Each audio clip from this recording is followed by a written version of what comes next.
Welcome back to Think, the podcast with me, Dylan Schreibman. Thank you for joining me for another conversation. In this chaotic world, you can always use this as your safe space. Stay as long as you need. Today, we aren't just thinking, I am giving my response. Let's get started. Welcome back to Think. If you are feeling kind, go ahead and give this a like and a subscribe. A few weeks ago, I posted a thread asking people why they are still throwing their support behind the president and his current administration, and I got a lot of responses. Today, I want to respond to some of those responses because it has been a chaotic 4 months since he has taken over in the administration. I asked this for a few reasons. Number one, I was curious. I was curious to why people threw their support behind the current president. And number two, in a world that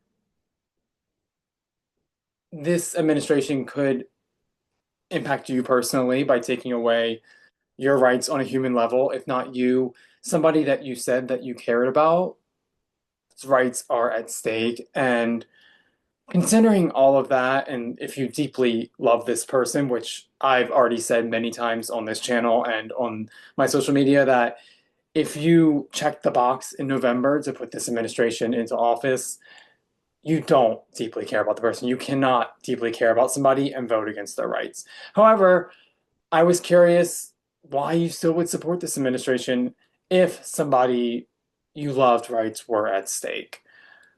My rights are at stake, and other people I love's rights, and actually I do deeply care for, are at stake. That's why I would not give him my vote.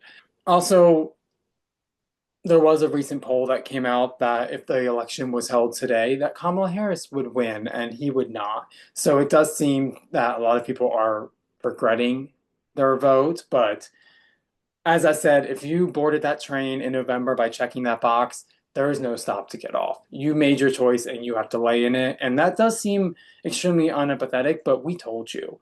We screamed from the rooftops during the 3 month campaign of Kamala Harris what he was going to do, and you chose not to listen. So, no, there is no transfer, there is no connecting flight.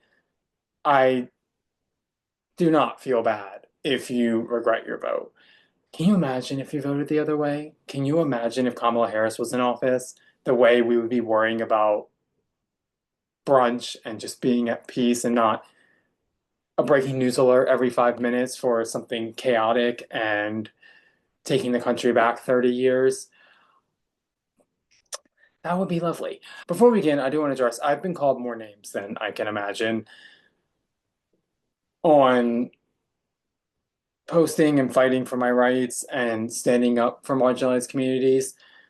I've been called more names than he probably has signed executive orders. I've been called every name under the book that you can imagine. And I do want to make it clear, it will not stop me from fighting on behalf of my community, of other marginalized communities. So nicely save it for your mother. And I'm also sure your mother would not appreciate your mouth. So you might want to consider the way you speak to me if she would not like that. It's not going to hurt me. I've learned a long time ago to not pay attention to what other people say about me, but I do want to say a couple of years back, it would have really impacted me and I would have taken it extremely personally. I also do want to address I've been called, and I don't want to say the term on the internet because I don't want to get a strike or a violation from YouTube, but I've been called the F slur from what it seems by straight people, which is completely inappropriate. You should not be using that term. And my response to that is I am one. So it doesn't bother me. I am a proud one, I might add. So thank you for the compliment and get on with your day. Now that we've cleared that up, let's get into actual responses. Before we begin into the actual responses of support, I do want to point out one comment that stuck out to me. It said, quote, "Oof, this post didn't land how you wanted to, did it?" I think they were typing the comment as like they were delivering it as you would give a backhanded compliment, or you expected this to go another direction, like kind of a throw it in my face. And my response to that is, yes, it did. I asked people why they supported the current administration, so I expected answers of support. When you ask a question, you're going to get the responses that you ask. So it didn't eat mama. It did not eat baby like you thought it did. You thought you came in with a whole plate. It did not go that way for you, did it? Now that we've cleared that up, a lot of responses included closed and secure borders. An overwhelming amount of responses included this. First of all, I want to say I believe he's using this topic as more about his power and abuse of power in wanting a dictatorship. And this has been proven through multiple ways. Number one, and I'm getting this information by NBC News, he wants to suspend habeas corpus. I want to give the definition. It says it ensures a person detained by authorities can be brought before a court to determine if the detention is lawful. This is a legal right of people who are detained. People deserve their right to a courtroom. That's how the legal system works. I do want to point out on other matters of the judicial system, it needs to be fixed. And some parts of the judicial system need to be fixed because there is an unfairness and there is a bias to it.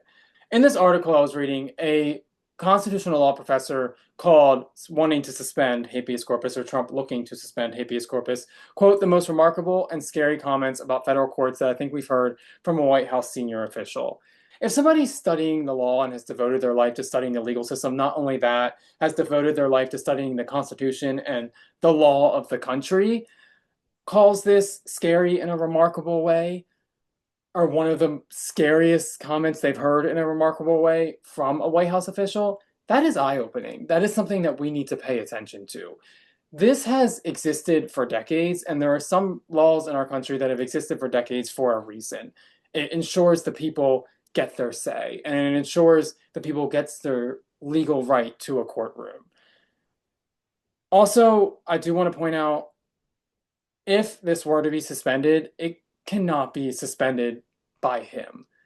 It can only be suspended by Congress, which is in the Constitution, by the way. So for a party that defends the Constitution and prides themselves in the Constitution, you might want to pay attention to things below the Second Amendment. And you might want to pay attention to, if you agree with him wanting to suspend this, how you can do that. I don't agree with it. I want to point that out. But if you do agree and you are on his side, you might want to point out to how you can actually take action to do that, or how the action needs to be done to do that. To me, since I do disagree, this shows he wants his own power and not the use of the government. The only time habeas corpus has been suspended in this country is because of major wars and rebellions like the Civil War and Pearl Harbor. These are wartime necessities. He just wants to suspend this for his power, not because we are in a wartime necessity with another country or within our country. This is clear because he also has used the Alien Enemies Act in his case for mass deportations and the immigration crackdown that he is looking at, which I do want to point out the Supreme Court has now blocked and made a statement on that recently to give deportation tenors more time, and also that he cannot use it moving forward in his use of mass deportation.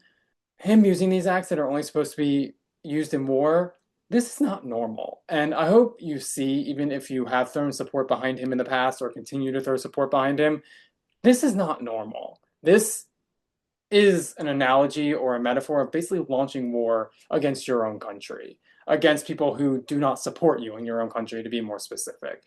I do want to point out also the Supreme Court and federal judges say there is a right for migrants to appear before a judge if they are detained. So you have to listen to the legal system. And you were the one to put certain appointments in to get the legal system to go your way when you took away Roe v. Wade. You're the one that put yourself in this situation by putting these justices in. And now you have to listen to them. And for once, I'm actually on their side with this ruling, unlike Roe v. Wade. I also do want to say in his first administration, he only deported 1.5 million people during his first term, which is the same as Joe Biden. This could have been worse, but officials refused to implement his extreme plans for the immigration crackdown. The difference now in his second administration is he put people in cabinet positions that are going to abide by him and going to do what he wants to do, contrary to his first administration, where he put people in cabinet positions that would actually check him like you're supposed to do in government and actually reject ideas that are crazy like this. He is using all of you to get his power, the people behind him and supporting him. He's using you to enhance his power and get what he wants. And I hope you see that, if not now, in the future. If you actually look at the statistics and you were looking for low border crossings, if you research the statistics at hand, they were actually down under Joe Biden's last year, that we were going into an election cycle, which tells me you weren't really voting for immigration or the crackdown or what you say the danger of people crossing the border was. I think there was something more there. And I think you just didn't want America to be a melting pot. If you looked at the statistics going into an election cycle, that shows me you weren't really voting for immigration or the danger of people crossing the border if statistics were down. I think it actually had to do with a little bit of racism and a little bit of you didn't want America to be a melting pot. If you also claim to want quote unquote legal immigration and people crossing the border legally, you might want to look at what he's been doing in the legal ways to actually make this harder for immigrants to cross the border. He has fired several top immigration court officials, which obviously will not help with the backlog if people try to go through the court system and the legal process. If you are the president and you are looking for legal border crossings, you should speed up the system. You should not fire officials if that is your claim, if you want people to quote unquote enter the country the right way. He has also canceled the CBP One smartphone app, which helped migrants schedule their appointments with Border Patrol agents to get that legal process going. So these are two actions that he has taken in a way legally or made less available legally for people who are actually trying to cross the border. And you're wondering why people are trying to cross the border, quote unquote, illegally. Or you're wondering why people are trying to cross the border because the legal system is not helping them. I do want to make it clear I was just presenting the information, and my stance is not on the side of the Trump administration. And it really bums me out that this administration claims that they want to do things in a legal manner, and that's why they claim they are deporting people, and they claim that you can come into this country as long as you do it the legal way. But the person at top, on top of the administration, is making this harder for them, is taking access, legal access, away from them. That's hypocritical. And that shows that that really isn't what you are trying to stand up for in a legal way. That really isn't what you're trying to do. I think I've already addressed what I think it is. The next comment says, quote, because I want a strong dictator with no brains, with an angry heart and nasty disposition, go MAGA.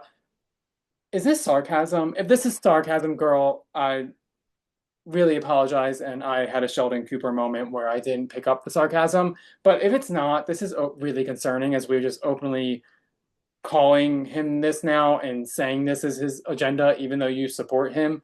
Moving on to the next response, it says, quote, Harris was not an option. No way, no how, not an option. Her track record of experience alone proves that she was a very viable option for this country in the 2024 election. She was an attorney general, she was a senator, she served as vice president for the last 4 years under Joe Biden. So if you're looking for experience, her experience was there. Another reason that she was an option during this election is out of the two parties and the two candidates, she was the one who cared for human rights and all human rights in this country, human rights for all Americans instead of some Americans if you aren't in a marginalized community. She, especially speaking for myself, made the LGBT plus community and me as a member feel very safe, whether that be reflecting on when she was up on the Pride float and went to Pride. I've never seen him at Pride. Whether she was with the fan in the video that went viral recently, whether it was her calling the courthouse to tell people to get married, she has always been for our community and for our community having rights, for our community living our life and telling us that it is okay. That alone makes her an option. I do want to point out before I say what I'm going to say next, I don't know if you think like this, so I'm not putting this on your comment. I'm speaking from more of a general sense. If she was a white man, I stand on the hill that she would have won. The sexism in this country and the major belief that some people hold that women cannot serve as president, and then you add the racism, was enough alone to, I think, not have her win the election. And I think she would have served as a great president. And I think she could have done the job efficiently. Unfortunately, some people in our country don't have those beliefs, and we're not going to vote for her no matter what she said, no matter what she did, no matter what she stood for, because she was a woman. And they don't see in their eyes that a woman can serve as president of the United States. And it was also proven when in 2020 Joe Biden beat him. Let's reflect, Joe Biden ran a platform of unity, and that was his big message, to unite the country again after the 4 years we experienced. He won on that message. Kamala Harris had a similar message, and one of pride and joy, and she did not win. So look at the situation and look at what's presented in front of you. It's pretty obvious that if she was a white man, she would have beat him. Also, if you look at economics, she wouldn't have enforced all these tariffs. She actually wanted to do good things in the economy, like give $25,000 to first-time homeowners. If you notice, he's rolling back a lot of these tariffs because he knows they're not good, and we'll just leave it at that. She also wouldn't accept a $400 million jet, or even it would not be a headline if she was leading the country at this time. She told you what was going to happen during her 3 month campaign. She told you what was going to happen if you voted him into office, the chaos that would ensue, the rights that would be at stake in his own country. She told you that, and y'all still didn't listen. You still did not listen. And her latest speech proved that she told you that, and she knew what was going to happen. This was a politician that had a campaign full of hope. And if you were one of her supporters during the election, one of the 77 million people that voted for her, it was an experience like no other. It was an unmatched experience to share joy with people that you didn't even know, that you haven't even met, whether that be through an online interaction, whether that be just out in public meeting someone for the first time and talking about it. The amount of joy we shared together and the joy we were looking for her forward to her serving in the White House was unmatched. And I know she lost the election, and but I will always hold on to that and be grateful alone for that experience. The next one says, quote, he's getting America back to the Constitution. America was never intended to be a welfare state or giving loans to higher education. I don't think this is true during his 4 months of the administration. I think he's shown that he is not getting America back to the Constitution. He's kind of just doing what he wants and what he intends to do. He is directly, allegedly, directly violating the Constitution, whether that be the 14th Amendment, and he wants to end birthright citizenship, which is in the courts, and even conservative justices are not siding with him on this one in the Supreme Court. Whether that be if he accepts this plane, that's a violation of the Constitution, a clause of it where it says no person holding office can accept gifts like this without the consent of Congress, no matter their title or whoever it is from, whether it be a king, prince, or foreign state. So those are two examples of that's not taking them back to the Constitution. That's allegedly a violation of the Constitution. The next comment says, quote, because why wouldn't I?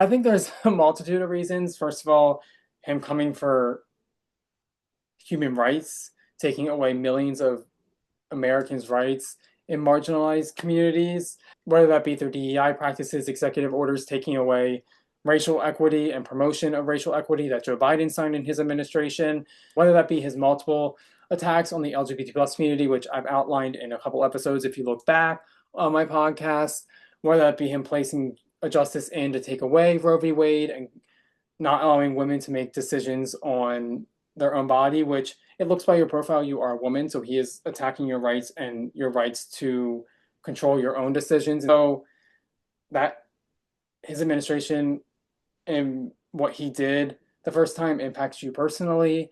Or if you don't think it impacts you, it probably impacts somebody that you claim to care for and decided to vote against, which shows you really don't care for that person and you only care about yourself. And you can't run the country like you are a CEO and bully your way. That is not how politics works. Politics is set up for debate and for disagreement. Even if you look at the Democratic Party, the one good thing about them, you don't have to agree with every stance and every platform of what the Democratic leaders say, and they're not going to shun you out of the party for it because they know that is the debate and that is how it works. Whether and then you have the other side of if you have one different opinion than him, he will attempt to erase you and squash you from your party. So if you want the country to be like that, I guess that's why you voted for him. He leads a party that defends the Constitution, but he allegedly wants to violate it, which I just addressed.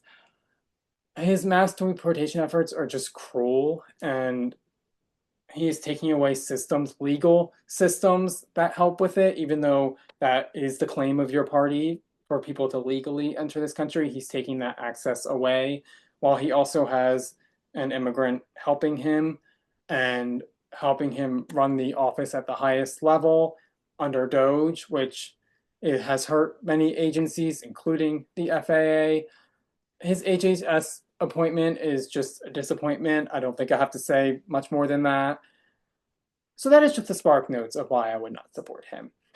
The next one says, quote, I think he means well. He just says, I don't know if I can say that we're on the internet. People don't like, listen, he does a lot, says a lot, but he does things and people don't like that because they're comfortable and he's making it too exciting for them and that bugs them. Let's break this down. First of all, he means well. I would like to know how he means well. Even his campaign was hateful rhetoric. MSG, if you just look at the Madison Square Garden rally alone, his executive orders are not really saying that he means well either, as he's attempting to take rights away from people and taking resources away, like websites down that can help with resources, or taking youth suicide hotlines down for the LGBT plus community. I don't think any of that is meaning well. He does a lot and says a lot. Correct. He does talk a lot and he does a lot, even though I don't agree with a lot that he does. Or he also said what he was going to do, and that impacted things that would impact people that you said you cared about.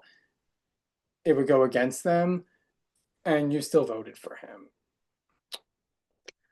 Doesn't seem like you care about them to me. People don't like that because they're comfortable, and he makes it exciting that bugs them.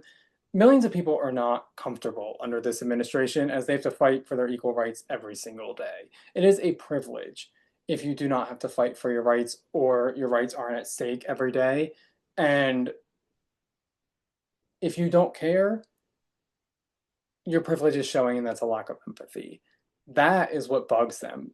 People not standing up for them when their rights are at stake, people they thought they could lean on, people they thought loved them and deeply care for them. It's not because of the excitement. Have you seen his speeches on? They seem very monotone nowadays. I don't think the excitement is there.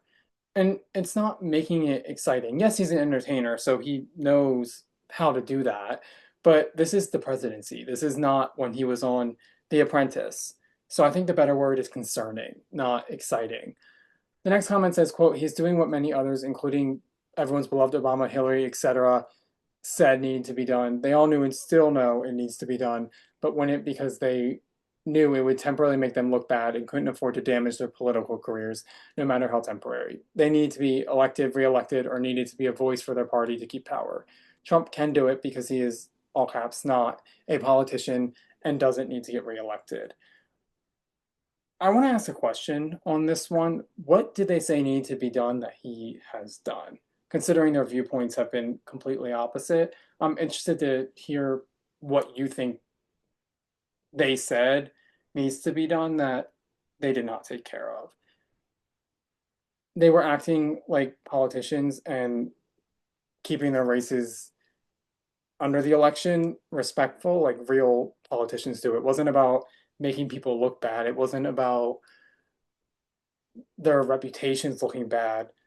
When Obama and Hillary ran, that's how politics were at the time. Even if you look at the Obama versus McCain debates, they were both very respectful to Hillary. John McCain was as well. So that's how politics. Also, as soon as he entered the race in 2016, he became a politician. He entered the world of politics. So, yes, he is a politician. He also said that they need to be a voice for their party to keep power.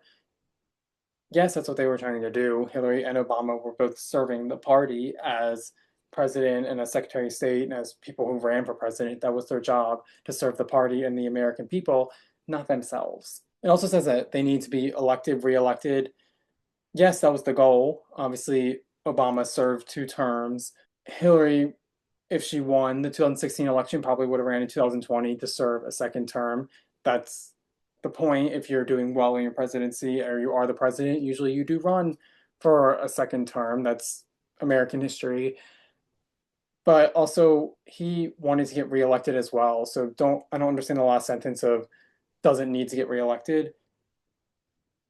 He ran in 2020 to get reelected. And then when he didn't, he ran again in 2024, this past election, to get reelected into office. So, and you're also going to come up and say, well, this is his last term, this is his second term, and that was the point of the statement.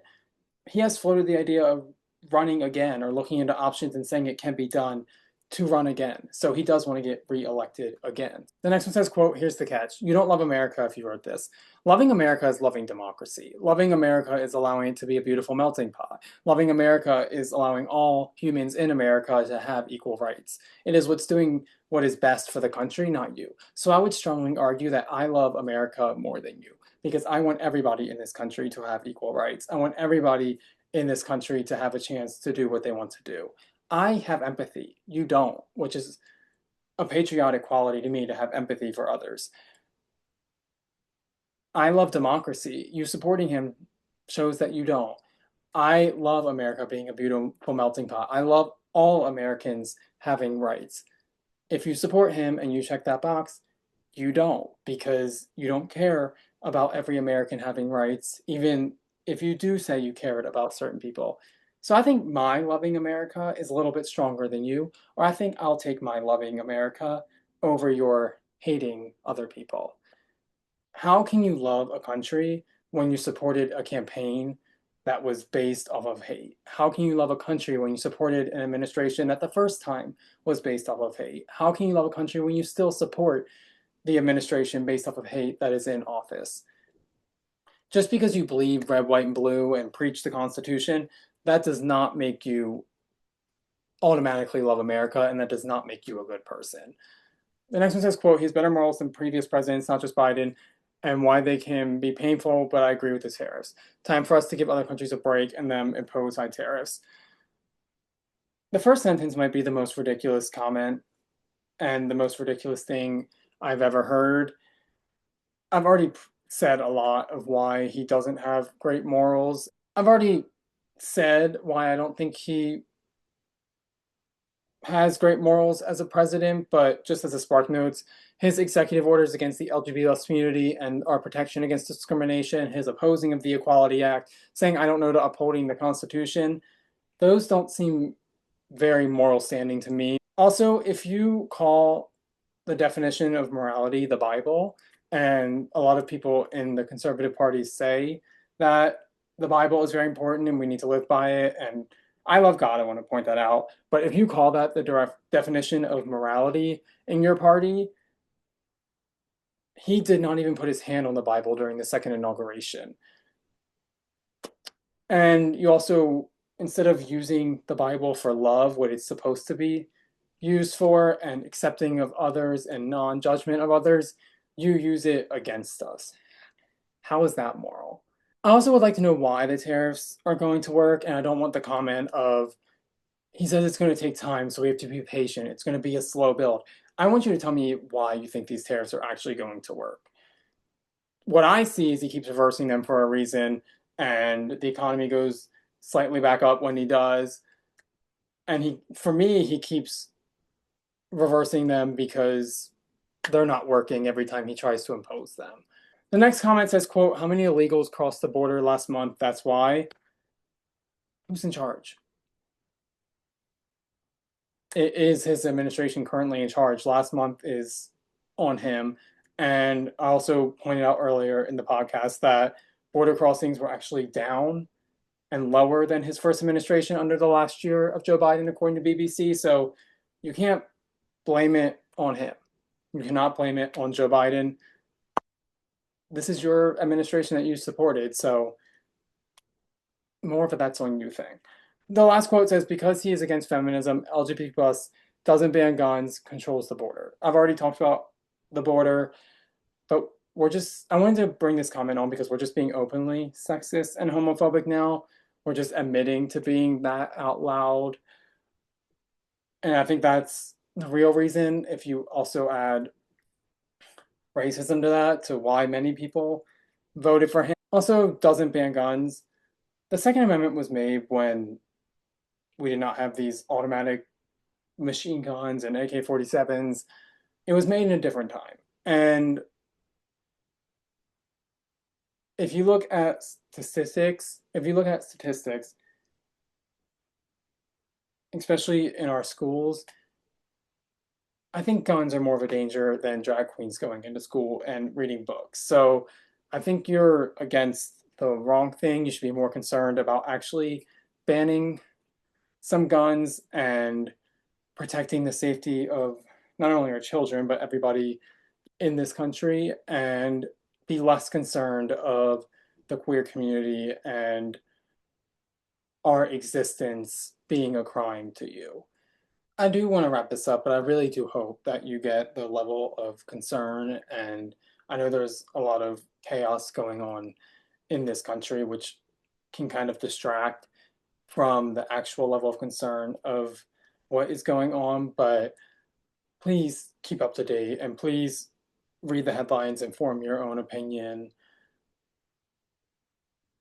And do not let the stories they are pitching out there to distract and get to the actual truth and what's going on.